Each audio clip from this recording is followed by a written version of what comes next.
ఒక మానవుడు తన ఆత్మీయ జీవితంలో పడిపోవడానికి గల కారణం ఏంటి? ఒక మానవుడు తన ప్రార్థన జీవితంలో పడిపోవడానికి గల కారణం ఏంటి? తరచుగా క్రైస్తవులను గురించి నేను మాట్లాడుతున్నప్పుడు ఈ పదాలు ఎక్కువగా ఉపయోగిస్తూ ఉంటాను.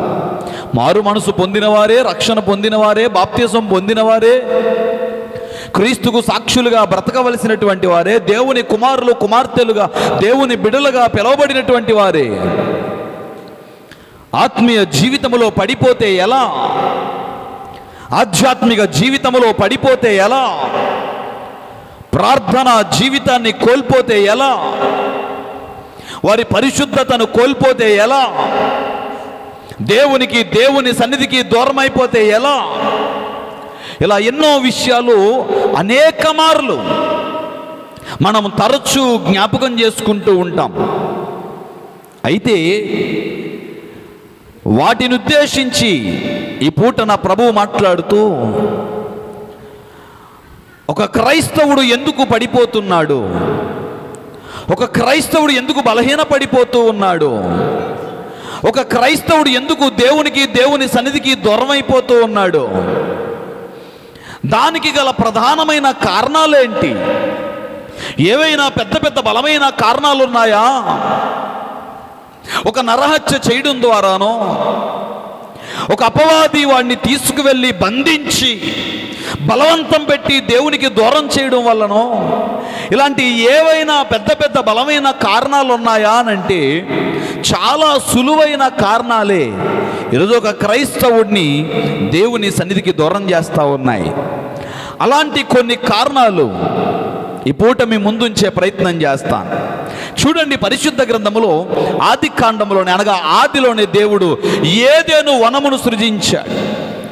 ఈ ఏదెను వనములో ఒక మానవునికి కావలసిన సమస్తమును ఏర్పాటు చేసి, అప్పుడు ఒక మానవుణ్ణి సృజించి ఆ ఏదెను వనములో విడిచిపెట్టి అంటాడు, నీకు అవసరమైన సమస్తము ఈ ఏదెను తోటలో ఉన్నాయి, వాటిలో ఉన్నవన్నిటినీ కూడా అనుభవించమని స్వేచ్ఛనిచ్చాడు.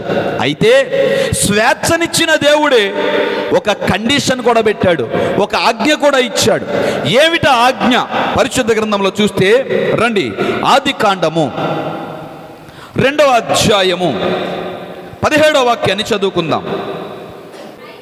అయితే మంచి చెడ్డల తెలివినిచ్చు వృక్ష ఫలములను తినకూడదు. చాలండి, దేవునికి స్తోత్రం. స్వేచ్ఛనిచ్చాడు, నీకు నచ్చినవన్నీ తినవచ్చు. స్వేచ్ఛనిచ్చాడు, నీకు నచ్చినట్లుగా బ్రతకొచ్చు. స్వేచ్ఛనిచ్చాడు, నువ్వు ఎక్కడికైనా వెళ్ళొచ్చు. కానీ ఒక ఆజ్ఞని ముందుంచుతూ ఉన్నాను. ఏంటో తెలుసా? తోట మధ్యలో ఒక చెట్టు ఉంది, దాని ఫలము తినడానికి వీలు లేదు. ఒక మాటను జ్ఞాపకం చేస్తున్నాను ప్రియ దేవుని సంగమా. దేవుడు దేన్నైనా సహించగలడు, కానీ ఆయన చెప్పిన మాటను మీరితే మాత్రం సహించలేడు. ప్రభు దేన్నైనా ఓర్చుకోగలడు, కానీ ఒక్కసారి ఆయన ఆజ్ఞాపించిన తరువాత ఆ ఆజ్ఞను మీరితే మాత్రం అస్సలు ఒప్పుకోడు. ఆయన దేన్నైనా ఒప్పుకుంటాడు, కానీ ఆయన వద్దన్నది చేస్తే మాత్రం అస్సలు ఊరుకోడు. ఈ మాటను చాలా జాగ్రత్తగా గమనించాలి. ఇప్పుడు నరుడు ఒంటరిగా ఉండటం మంచిది కాదని సాటి అయిన సహాయాన్ని దేవుడు ఆదాముకు తోడుగా ఇచ్చాడు. ఆమె అతడు ఇద్దరు కలిసి దేవుడు ఏదైతే ఆజ్ఞాపించాడో, దేవుడు ఏదైతే తినొద్దనన్నాడో, దేవుడు ఏదైతే చేయొద్దన్నాడో ఆ పని చేశారు. ఆ ఆజ్ఞను మీరిపోయారు, వద్దన్న ఫలాన్ని తిన్నారు. ఎందుకు మీకు బాగా తెలిసిన సుపరిచితమైనటువంటి ఈ విషయాన్ని మరలా జ్ఞాపకం చేస్తున్నానంటే, ఈరోజు క్రైస్తవుడు పడిపోవడానికి గల కారణం, ఈరోజు క్రైస్తవుడు ఆత్మీయ జీవితంలో దిగజారిపోవడానికి గల కారణం ఏంటో తెలుసా?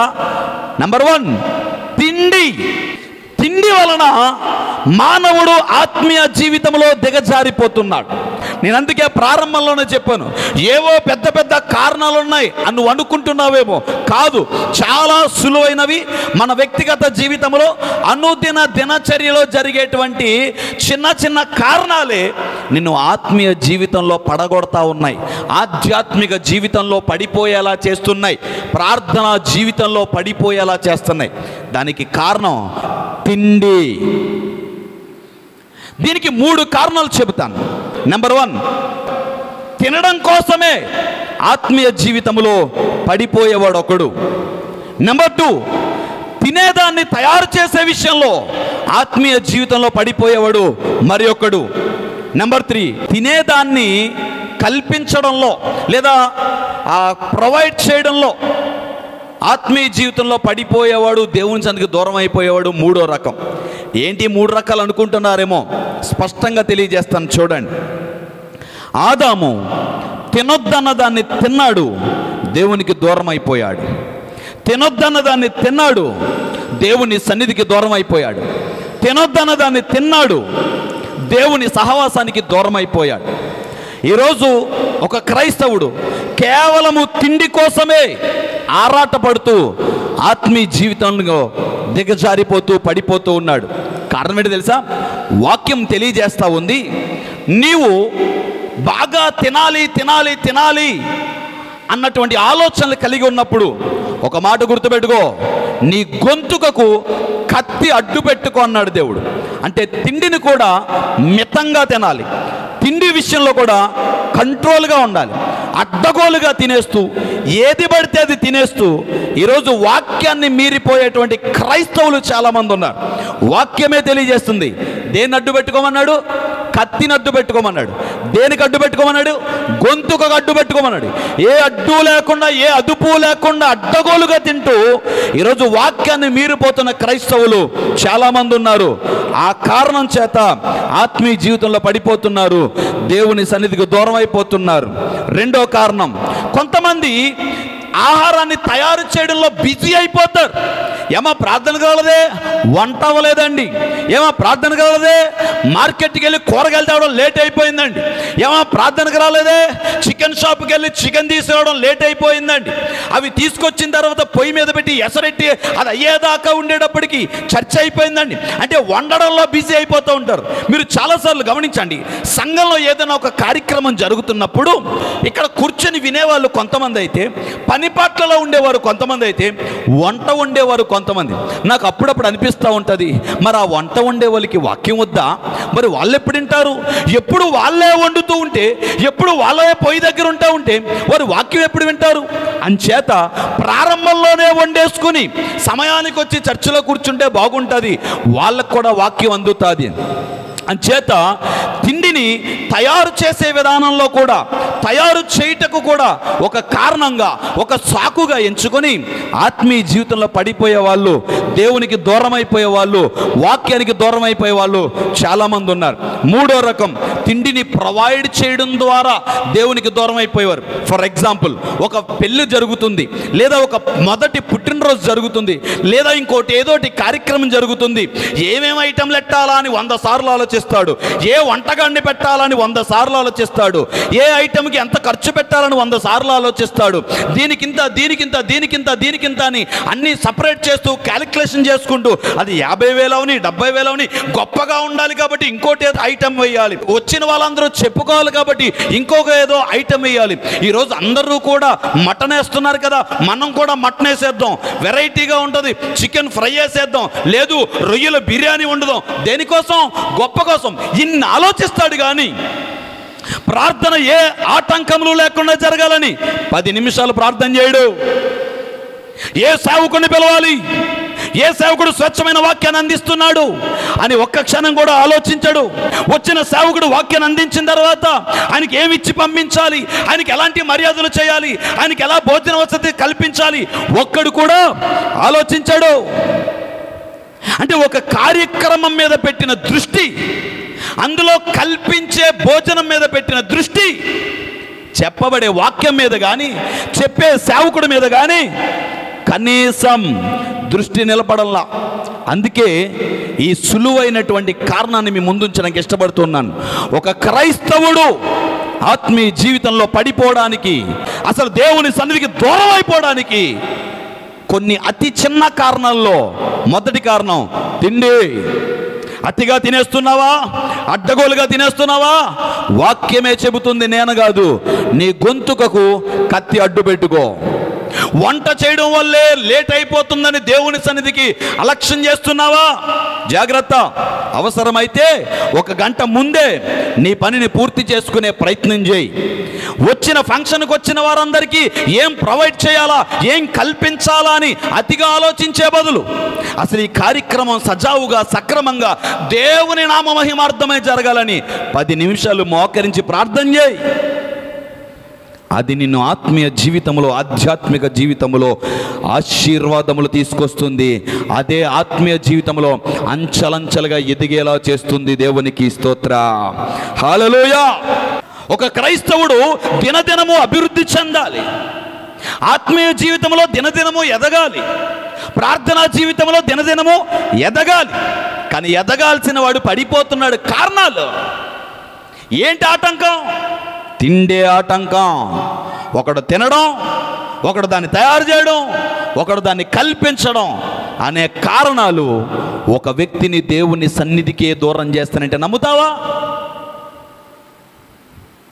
ఎంత చిన్న కారణంలా కనిపిస్తుంది కదా ఇది, కానీ దీని వెనక ఎంత వాస్తవం ఉంది ప్రియ దేవుని సంగమా. ఆలోచించండి. అతి చిన్న కారణాలే అని మనకు అనిపించవచ్చు, కానీ అదే ఈరోజు అతి పెద్ద అవకాశాన్ని కోల్పోయేలా చేస్తున్నాయి. దేవుడు మనకిచ్చిన గొప్ప అవకాశం అండి మనం ఆయనతో కలిసి గడపడం. దేవుడు మనకిచ్చిన గొప్ప అవకాశం అండి మనం ఆయనతో సహవాసంలో ఉండడం. దేవుడు మనకిచ్చిన గొప్ప అవకాశం ఈరోజు ఇలా దేవుని మాటలు ధ్యానించడం, ఆయన సన్నిధిలో మోకరించి ప్రార్థించడం, అసలు ఆయన సన్నిధిలో కొద్ది నిమిషాలు గడపడమే దేవుడు మనకిచ్చిన అవకాశం. ఆ అవకాశాన్ని ఏం చేయాలి? సద్వినియోగం చేసుకోవాలంటే ఆటంకంగా ఉన్న చిన్న చిన్న కారణాలు ఏవైతే ఉన్నాయో వాటిని ప్రక్కన పెట్టాలి. గమనించండి. ఆదిలోనే ఆ తిండే ఒక కుటుంబాన్ని దేవునికి దూరం చేశాయి, దేవుని సన్నిధికి దూరం చేసి ఏదేను వనములోంచి నెట్టివేయబడ్డారు. ఆ తిండే కారణం. కానీ ఈరోజు క్రైస్తవులకి అది చాలా చిన్నగా అయిపోయింది. దాన్ని చిన్నగా చూడొద్దు, అది చాలా భయంకరం అని మరలా నేను మీకు జ్ఞాపకం చేస్తా ఉన్నాను. 2వ కారణాన్ని మనం చూసినట్లయితే అదే ఆదికాండం 19వ అధ్యాయం 26వ వాక్యాన్ని చదువుకుందాం. అయితే లోతు భార్య అతని వెనుక నుండి తిరిగి చూచి ఉప్పు స్తంభమాయను. మరలా జ్ఞాపకం చేస్తా ఉన్నా, దేవుడు దేన్నైనా సహిస్తాడు, దేన్నైనా ఒప్పుకుంటాడు, దేన్నైనా ఓర్చుకుంటాడు. కానీ ఆయన మాట మీరితే మాత్రం ఒప్పుకోడు. ఆయన ఆజ్ఞను దాటితే మాత్రం సహించడు. లోతు కుటుంబాన్ని రక్షించేది ఆయనే, లోతు కుటుంబాన్ని తప్పించేది ఆయనే, లోతు కుటుంబం ఎక్కడికి వెళ్ళాలో చెప్పింది కూడా ఆయనే. ఆఖరికి ఆయన చెప్పిన చోటుకి వెళ్తే ఆలస్యం అయిపోద్దేమో, ఇదిగో ఈ కొండ దగ్గరగా ఉంది కదా ఇక్కడికి వెళ్ళిపోతామయ్యా అని అడిగితే కూడా ఆయన ఏమాత్రం కాదనకుండా సర్లే ఎక్కడో చోటుకి తొందరగా వెళ్ళండి, ముందు తప్పించుకోండి అని అవకాశం ఇచ్చింది కూడా ఆయనే. అంత కృప చూపి, అంత ప్రేమ చూపి, అంత గొప్ప అవకాశం ఇచ్చిన దేవుడు ఒక ఆజ్ఞ ఇచ్చాడు. ఏమని? వెనక్కి తిరిగి చూడొద్దు. ఈరోజు ఒక క్రైస్తవుడు ఆత్మీయ జీవితంలో పడిపోవడానికి 2వ కారణం ఏంటో తెలుసా? చూపు.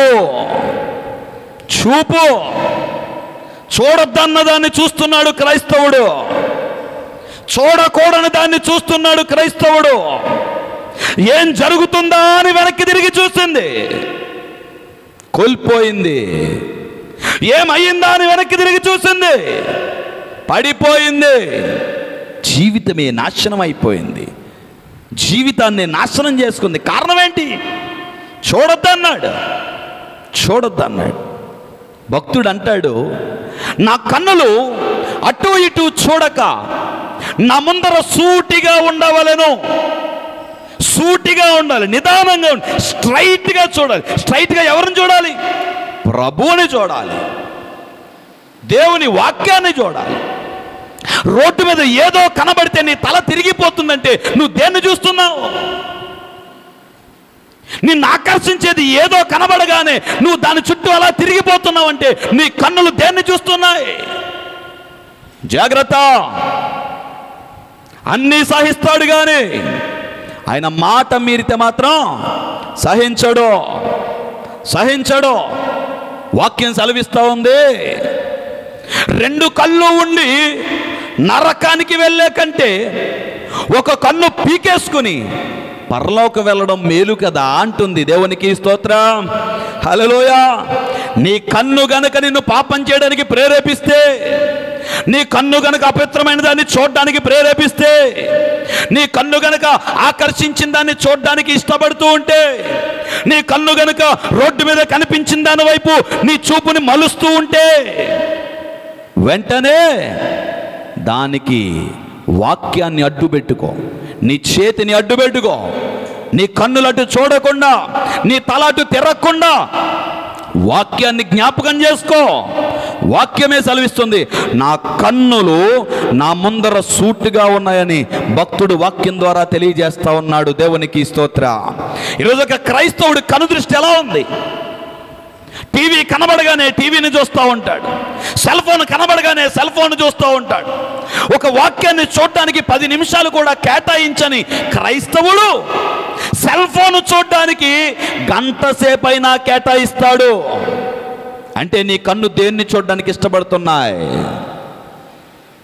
10 నిమిషాలు కన్నులు మూసుకొని ప్రార్థన చేయడానికి ఇష్టపడని నీ కళ్ళు తెరసి ఎన్ని గంటలైనా ఈ లోకాన్ని చూడడానికి ఇష్టపడుతున్నాయా?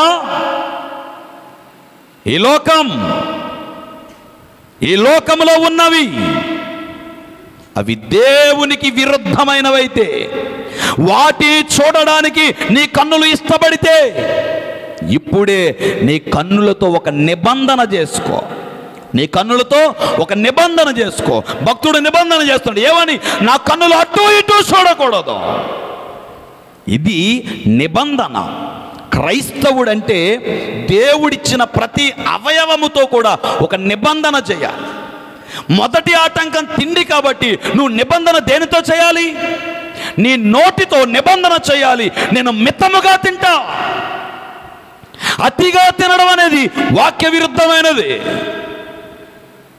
కాబట్టి నా నోటితో ఒక నిబంధన, లోక సంబంధమైన వాటిని చూడకుండా నా కన్నులతో ఒక నిబంధన. క్రైస్తవుడు పాటించాల్సినటువంటి విధులండి ఇవి. క్రైస్తవుడు తీసుకోవలసిన జాగ్రత్తలు సార్ ఇవి. ఇవి చాలా చిన్నగానే అనిపిస్తున్నాయా? కానీ ఇవే అత్యంత ప్రమాదకరం. అందుకే చెబుతున్నాను, ఒక క్రైస్తవుడే, మారు మనసు పొంది రక్షించబడిన వాడే, దేవుని కోసం తెలిసిన వాడే, దేవుని ప్రేమను ఎరిగిన వాడే ఎందుకు ఆత్మీయ జీవితములో దినదినము అభివృద్ధి చెందక ఎదగక పడిపోతున్నాడంటే ఇవే కారణాలు. లోతు భార్య వెనక్కి చూడొద్దంటే ఏం జరుగుతుందా అని వెనక్కి తిరిగి చూసింది. లౌకిక కార్యముల మీద ఆమె దృష్టి నిలిపింది. So now my question is, నీ చూపు దేని మీద ఉంది? లౌకిక సంబంధమైన వాటి మీద, ఆకర్షించే వాటి మీద, రకరకాల రంగుల మీద, కనిపించిన ప్రతి వాటి మీద లేదు. నీ కన్నులతో ఒక నిబంధన చేసుకొని, నా కన్నులు ప్రభువుని చూడాలి, నా కన్నులు వాక్యాన్ని చూడాలి, నా కన్నులు అటు ఇటు తిరగక, అపవిత్రమైన వాటిని చూడక, లౌకిక సంబంధమైన వాటి మీద దృష్టి నిలుపక, నా కన్నులతో భక్తుని వలె నేను నిబంధన చేసుకుంటున్నాను అన్న తీర్మానంలోనికి నువ్వు రాగలవా అనే ప్రశ్న మీ ముందు ఉంచడానికి ఇష్టపడుతూ ఉన్నాను. మూడవదిగా చూసినట్లయితే పరిశుద్ధ గ్రంథంలో అత్యంత బలవంతుడైనటువంటి సంసోన్, న్యాయాధిపతుల గ్రంథం 14వ అధ్యాయం మొదటి వాక్యంలో ఫిలిస్తీన్లో ఒక ఆమెను చూచి ఆమెతో వివాహం చేయమని తన తండ్రిని అడిగాడు. తన తండ్రి ఫిలిస్తీన్లతో వివాహం ఆడడం ఇష్టం లేక ఒప్పుకోలేదు. ఆ తరువాత తిమ్నాతునకు వెళ్ళారు. తిమ్నాతునకు వెళ్ళినప్పుడు అక్కడ ఒక ఆమెను చూసి ఆమెను సంసోనుకు వివాహం చేశారు.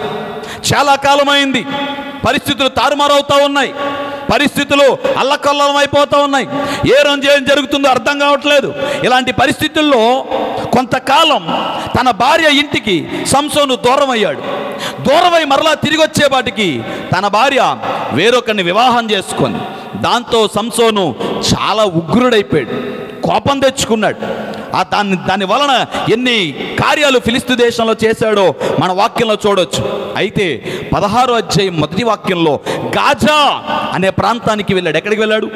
గాజా అనే ప్రాంతానికి వెళ్ళాడు. ఆ ప్రాంతంలో దెలీలా అనే ఒక వేశ్యను చూశాడు. అక్కడ అతడు బలహీనమైపోయాడు.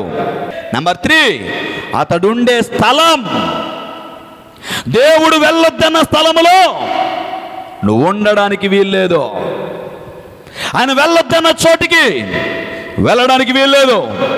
ఆయన ఉండొద్దన్న చోట్లో నువ్వు ఉండడానికి వీల్లేదు. అంతెందుకు, చాలా సింపుల్గా ఒక మాట చెప్పనా, ఆయన ఎక్కడుంటే నువ్వు అక్కడే ఉండాలి. ఆయన ఎక్కడ లేడో నువ్వు అక్కడ ఉండకూడదు. ₹1,00,00,000 మాట ఇది. ఆయన ఎక్కడుంటే నువ్వు అక్కడ ఉండాలి. ఆయన ఎక్కడ ఉండడో నువ్వు అక్కడ ఉండకూడదు. అపవిత్రమైన స్థలముల్లో యేసుంటాడా? ఉండడు. ఫర్ ఎగ్జాంపుల్, ఒక సినిమా థియేటర్, అందులో ఉంటాడా? అంటే క్రైస్తవుడు అక్కడ ఉండొచ్చా? ఉండకూడదు. లోక సంబంధమైన అనవసరమైన మాటలు మాట్లాడుతున్నటువంటి స్థలములో యేసుంటాడా? అంటే అక్కడ క్రైస్తవుడు ఉండకూడదు. ఒక 4-5 యవనస్తులు కలిసి కూర్చున్నప్పుడు అక్కడ వాళ్ళు మాట్లాడుకునే మాటలు ఎలాంటి మాటలు? వాక్య సంబంధమైనవా? దేవుని సంబంధమైనవా? దేవుని కృపకు దేవుని ప్రేమకు సంబంధమైనవా? దేవుని చేసిన కార్యాలకు ఆయన చేసిన అద్భుతాలకు సంబంధమైనవా? లేదు లోక సంబంధమైనవా? సరదాల, కాలక్షేపాల, ఇన్స్టాగ్రామ్ సంబంధించినటువంటి విషయాల, సినిమాలకు సంబంధించిన విషయాల? ఒకవేళ దేవుని సంబంధమైనవి కాక మరి దేని సంబంధమైనవైనా అక్కడ దేవుడు ఉంటాడా? ఉండడు. అప్పుడు అక్కడ క్రైస్తవుడు ఉండొచ్చా? ఉండకూడదు. ఉండకూడదు. ఒకవేళ క్రైస్తవుడు అక్కడ ఉంటే, ఒక మారు మనసు పొందినవాడు ఉంటే, ఒక రక్షించబడిన వాడు ఉంటే, వెంటనే అక్కడ అతడు చేయవలసిన పని ఏంటో తెలుసా? నెంబర్ 1, అయితే వాక్యాన్ని అక్కడ ప్రకటించే ప్రయత్నం చేయాలి. లేదా నెంబర్ 2, ఆ స్థలాన్ని విడిచి వచ్చేయాలి. ఈరోజు క్రైస్తవుడి జీవితం ఎలా ఉందా? మరి యథార్థంగా చెప్పండి, ఒక క్రైస్తవుడి జీవితం ఎలా ఉందా? లేదు. క్రైస్తవుడికి కాలక్షేపం కావాలి, క్రైస్తవుడికి సరదా కావాలి, క్రైస్తవుడు కాసేపు అలా టైంను స్పెండ్ చేస్తూ గడపాలి. అలాగే నేను ఎక్కడికి వెళ్ళొద్దన్నాం, ఎవరితో ఉండొద్దన్నాం, కానీ దేనికి ఇవ్వాల్సిన సమయాన్ని దానికి ఇస్తున్నావా? ఉదయాన్నే లేచిన వెంటనే వాక్యం చదువుతున్నావా? మోకరించి ప్రార్థన చేస్తున్నావా? పడుకునే ముందు వాక్యం చదువుతున్నావా? మోకరించి ప్రార్థన చేస్తున్నావా? నీకు సమయం దొరికినప్పుడు వాక్యాన్ని ధ్యానిస్తున్నావా? ఇవేమీ చెయ్యవు, కానీ కాలక్షేపం చేయడానికి మాత్రం ఒక చోటికి వెళ్తావు. వాక్య విరుద్ధమైనది. ఎందుకు ఒక క్రైస్తవుడు ఆత్మీయ జీవితంలో పడిపోతున్నాడు? ఇన్ని వాక్యాలు వింటాడండి, ఇన్ని ప్రసంగాలు వింటాడండి, చాలా వాక్యం తెలుసండి, దేవుని కార్యాలు తెలుసండి, అయినా ఎందుకు వెనకబడిపోతున్నాడు? ఎందుకు దినదినము పడిపోతున్నాడు, దిగజారిపోతున్నాడు ఆత్మీయ జీవితంలో? అంటే ఇవే కారణాలు. వద్దన్న స్థలంలో ఉండడం, దేవుని వాక్యానికి విరుద్ధమైన స్థలములో ఎవరున్నారు? ప్రపంచంలోనే అత్యంత బలవంతుడు, భూత భవిష్యత్తు వర్తమాన కాలంలో అతడుకు మించిన బలవంతుడు లేడు, ఇక మీదట రాడు. అంత గొప్ప బలవంతుడు దేవుడు లేని స్థలములో ఉండడం వల్ల ఏమైపోయాడు? బలహీన పడిపోయాడు. అంచేత 3వ కారణం ఏంటో తెలుసా? ఒక క్రైస్తవుడు దేవునికి, దేవుని సన్నిధికి, ఆత్మీయ జీవితానికి దూరం అయిపోవడానికి, పడిపోవడానికి, బలహీనమైపోవడానికి కారణం స్థలం. అతడు ఉంటున్నటువంటి, అతడు నివసిస్తున్న, నిలుచుంటున్న స్థలం. ఆఖరిగా 4వ కారణాలు చాలా ఉన్నాయండి పరిశుద్ధ గ్రంథంలో, సమయం లేదు కాబట్టి 4వ కారణాన్ని చెప్పి నా వాక్యాన్ని ముగించే ప్రయత్నం చేస్తాను. రండి, మత్తయి సువార్త 19వ అధ్యాయం 22వ వాక్యాన్ని చదువుకుందాం. అయితే ఆ యవ్వనుడు మిగుల ఆస్తి గలవాడు గనుక ఆ మాట విని వ్యసనపడుచు వెళ్ళిపోయాను. చాలండి. 4వ కారణం ధనం. వాడు మిగిలిన ఆస్తి గలవాడు, అయినా డబ్బంటే ఆశ, దాన్ని సంపాదించడం మీద ఉన్న దృష్టి దేవుని మీద లేదు. దేవుని మీద లేదు. అద్భుతమైన విషయం, మీ అందరికీ బాగా తెలిసిన విషయమే. యోసేపు ఎక్కడుంటే అక్కడ సమృద్ధి ఉంది. అతడు కనానులో ఉన్నప్పుడు, కనాను పాలు తేనెలు ప్రవహించే దేశం, అతడు ఐగుప్తులో ఉన్నప్పుడు అక్కడ ఆ కొట్లలో సమృద్ధిగా ధాన్యం ఉంది. అంటే యోసేపు ఎక్కడుంటే అక్కడ సర్వ సమృద్ధి ఉంది. అది క్రైస్తవుని జీవితం అంటే. దేవునికి స్తోత్రం. కారణం ఏంటో తెలుసా? యోసేపుతో దేవుడు ఉన్నాడు.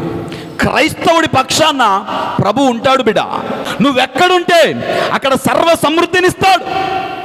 నిన్నెన్నుకున్నాడు, నిన్ను పిలుచుకున్నాడు, నువ్వు ఆయన నమ్ముకున్నావు, ఆయన సన్నిధికి వచ్చావు, ఆయన మీద ఆధారపడ్డావు, ఆయన మీద ఆనుకున్నావు. నీ ప్రతి అవసరానికి ఆయన సన్నిధిలో మోకరించి ప్రార్థన చేస్తున్నావు. ఖచ్చితంగా ఆయన నీ జీవితంలో కార్యం చేస్తాడు. నీ కుటుంబంలో సర్వ సమృద్ధిని అనుగ్రహిస్తాడు. ఒకవేళ ఈరోజు నీ పరిస్థితి కొంచెం క్లిష్ట పరిస్థితి కావచ్చు, ఈరోజు నీ పరిస్థితి కొంచెం దయనీయంగా ఉండొచ్చు, ఈరోజు నీ పరిస్థితి ఏమీ లేని స్థితి కావచ్చు. చెప్పండి, నయోమి బెత్లెహేము అనే ప్రాంతంలో ఉన్నప్పుడు బెత్లెహేముకు కరువు రాలేదా? కరువు రాలేదా?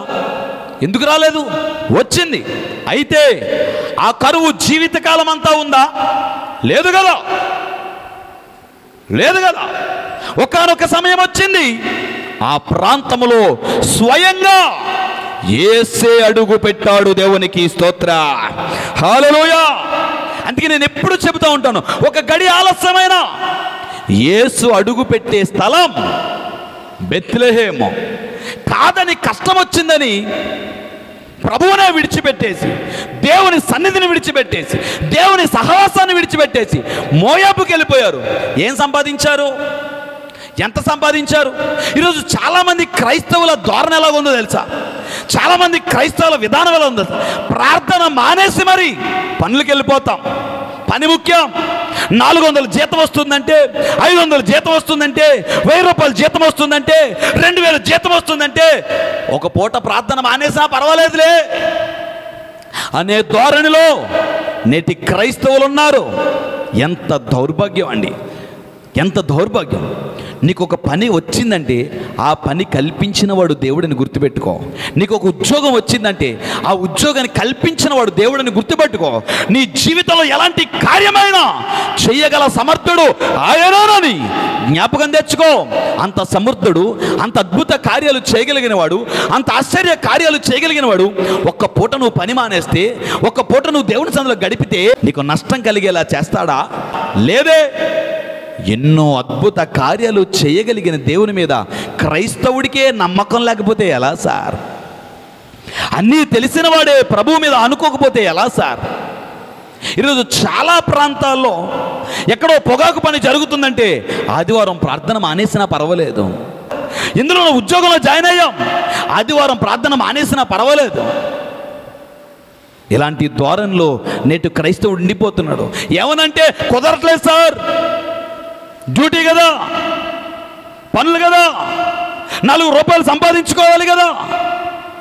నేను అంటాను, వారం రోజులు కష్టపడే నీవు ఒక్కరోజు దేవుని సన్నిధిలో గడపడానికి ఇష్టపడలేకపోతున్నావా? మొన్న ఈ మధ్య ఏడుదిలో మీటింగ్స్కి వెళ్ళాం. అక్కడ ఒక దైవ సేవకులను కలిసాం. ఆవిడ పేరు సత్యవతమ్మ గారు. చాలా ప్రార్థనా పర్రాలని ఆమె కళ్ళు చూస్తేనే మాకు అర్థమైపోయింది. ఆవిడతో కూర్చొని మాట్లాడుతూ ఉన్నాం. మా ప్రసంగం అయిపోయింది, భోజనం చేసాం, ఆమెతో మాట్లాడుతూ కూర్చున్నాం.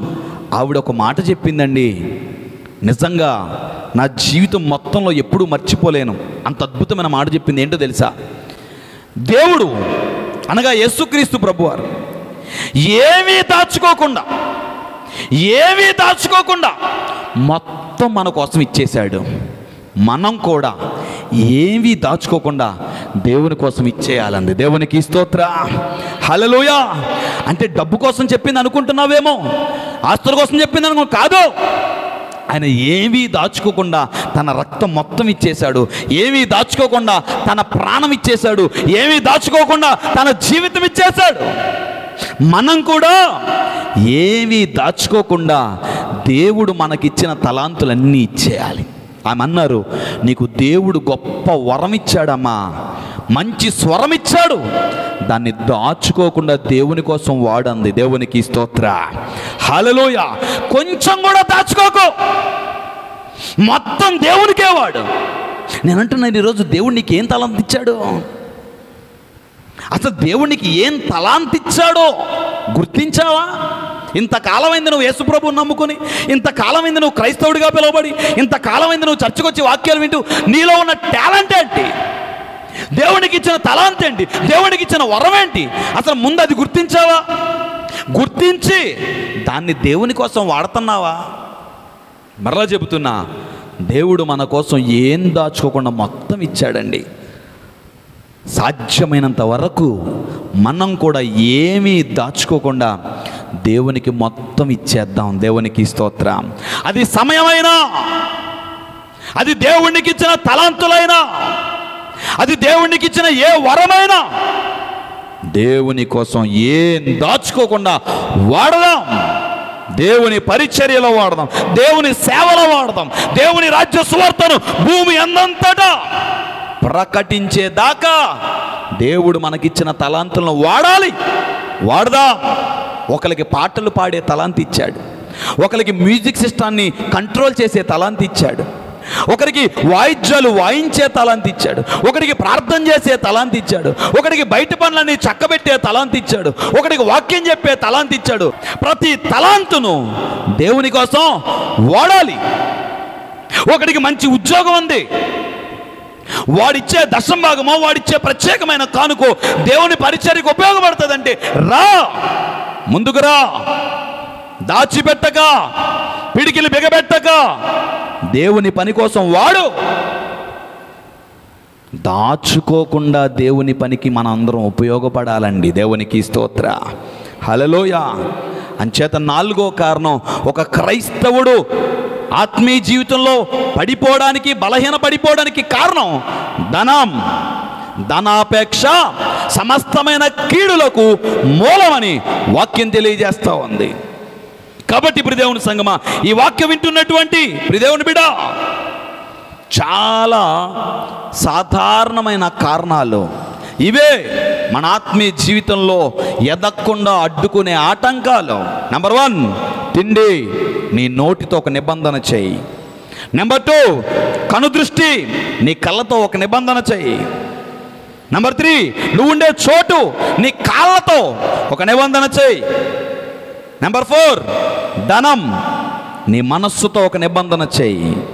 ఈ నిబంధన నువ్వు ఆత్మీయ జీవితంలో దినదినము అభివృద్ధి చెందేలా, ఆధ్యాత్మిక జీవితంలో అంచెలంచెలుగా ఎదిగేలా, దైవాశీర్వాదాలు నీ జీవితంలో పొందేలా చేస్తాయి. దేవునికి స్తోత్రం. అంచేత ఈ వాక్యం వింటున్నటువంటి మనమందరం అలాంటి నిబంధనలో ఉండాలని, దేవునితో సహవాసం కలిగి జీవించాలని, ఆత్మీయ జీవితంలో పడిపోకుండా, దిగజారిపోకుండా దినదినము అభివృద్ధి చెందాలని, దేవుని సన్నిధిలో దేవుని పనికై వాడబడాలని, దేవుని సాక్షిగా ఈ భూమి మీద నిలబడాలని ఒక నిబంధన చేసుకుందాం. రండి ప్రార్థన చేసుకుందాం.